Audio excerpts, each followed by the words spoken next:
Hey Scott, I'm gonna need you to fudge some more of those accounting numbers this quarter. I'm gonna buy a boat this weekend. That's not exactly how that works, boss. Our ratio I'm looking to go this quarter. Scott, I don't think you heard me. We're talking about a 35-foot boat here. I have been smudging these numbers for 6 quarters now. We are digging ourselves a huge hole this year to date. Our gross margin is 2.08 for the year, when it should be 4.112. Spring was only 1.24. Scott, man, I hate to do this, but do you remember the Christmas party last year? Yeah, I really don't think you want those pictures getting out, so let's just make this happen. You really don't get this. Our Z-score is 0.798. Anything under 1.81 signals a high probability of fraud. We were at 1.27 for last year. Investors are not going to be happy. Don't want to hear it, Scott.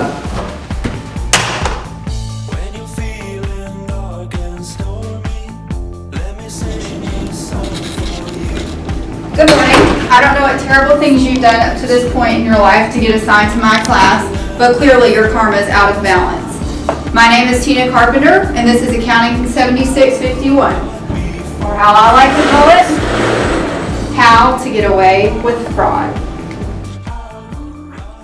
So unlike many of my colleagues, I will not be teaching you how to study accounting or theorize about it, but rather how to practice it in an office like a real professional. Now on to our first case study, WorldCom. Tell us the facts. Claire Taffel. Long Distance Discount Services Inc. began in 1983 and Bernie Evers became CEO in 1985. After growing and acquiring many of their competitors, the company changed its name to WorldCom in 1995. By 1999, WorldCom grew to be the second largest telecommunications company in America through a series of mergers. Naturally, the stock price soared, and future earnings expectations soared alongside. So what was happening in the industry at this time? In 2000, the conditions in the telecom industry were difficult. Competition was extremely vigorous. With the increase in long-distance service supply growing, with this demand slowing, prices were starting to slip. The company was trying extremely hard to meet earnings and profits goals. Wireless services were becoming much more important than long-distance services, and WorldCom was falling behind. WorldCom attempted to buy Sprint and gain access to its wireless business. However, the merger was not approved.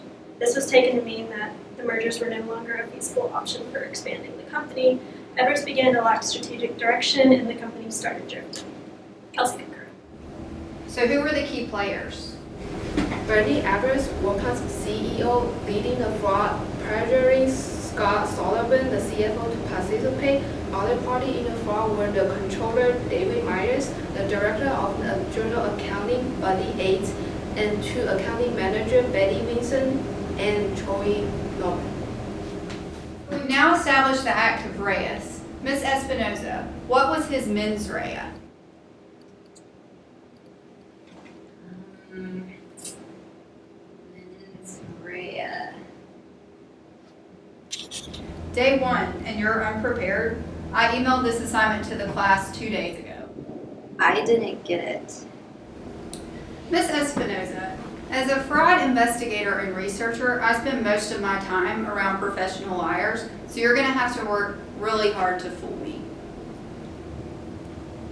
I only got accepted 2 days ago. Let me help you out. Active reus means guilty act, where mens rea means guilty mind. What was Mr. Evers' mens rea? Think, Ms. Espinoza. It's only common sense. I think he did it to raise the stock price so he didn't have to default on his debt. Will the individual please stand? Class, everyone meet Mr. Bernard Evers. He is auditing our class to learn how to actually get away with fraud the next go around. So, Mr. Evers, never take a learning opportunity away from a student, no matter how smart you want everyone to think you are. Now, back to the lesson. Ms. Tackle, please describe Mr. Evers.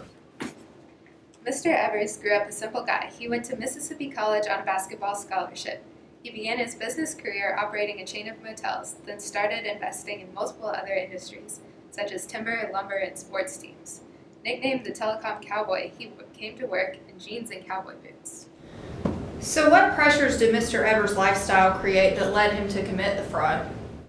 Up until 2000, as CEO of WorldCom, Mr. Evers lived lavishly off the company's excessive profits.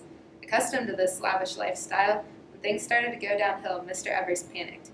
When the Sprint merger failed, the telecom industry continued to become oversaturated, and Mr. Evers began to feel pressure to meet earnings targets in order to make WorldCom stock continue to appear profitable. How did Mr. Evers have the opportunity to commit the fraud? Mr. Evers had the opportunity because he was CEO of the company. No one was going to question the CEO. Complete with other fraudsters in the C-suite, such as Sullivan, the CFO at the time, the opportunity was easily obtained to cook the books. Ms. Kakura, how did he rationalize committing this fraud? Mr. Evers rationalized his fraud because he had to meet consumer and Wall Street expectations. He was personally motivated because he was struggling to cover his own debt.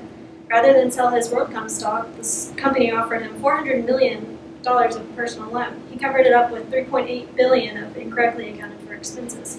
He was sentenced to 25 years in Louisiana federal prison. So were there any other perpetrators worth mentioning in this case? Scott Sullivan, the CEO, assisted Evers in the improper expensing of the $3.8 billion. He admitted to knowing what he was doing, and that was the last effort to save the company.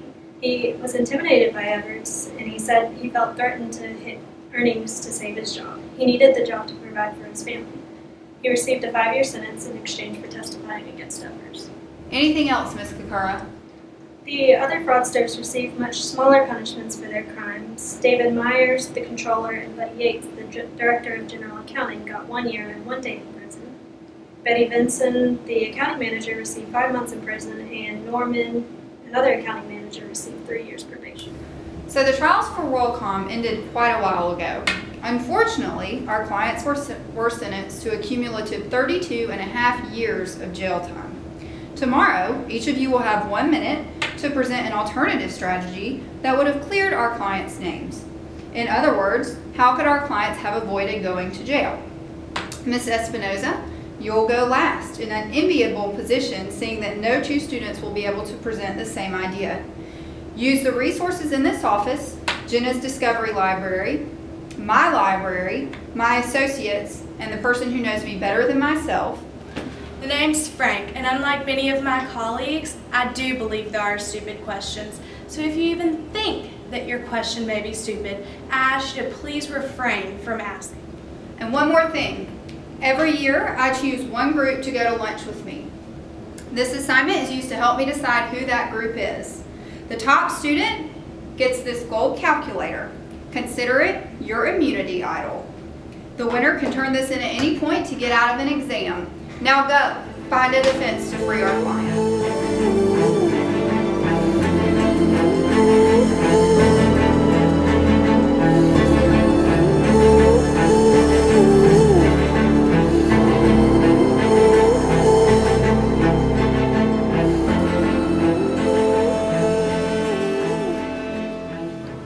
So basically, what WorldCom did to perpetrate the fraud was they capitalized line costs, which are the cost of carrying voice. So what could they have done differently?